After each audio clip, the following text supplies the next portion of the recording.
নমস্কার, মিতার হেসেলে স্বাগত জানাচ্ছি। আজ হেসেলে দুটি রান্না করেছি। দুটি রান্নার মধ্যে একটা করেছি কাঁকড়ার কালিয়া। কাঁকড়া কালিয়া করতে আমি কাঁকড়াগুলোকে ভালো করে ধুয়ে নিয়েছি, বাজার থেকে কেটে এনেছিল।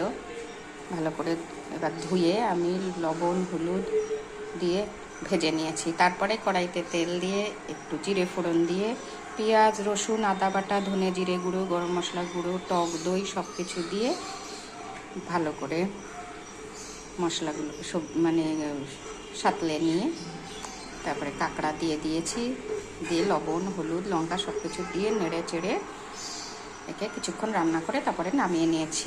এটা খেতে খুবই ভালো লাগবে। আর খাসির মাংস হয়েছে। খাসির মাংস লবণ হলুদ লঙ্কা টক দই পেঁয়াজ রসুন আদা বাটা ধনে জিরে গুঁড়ো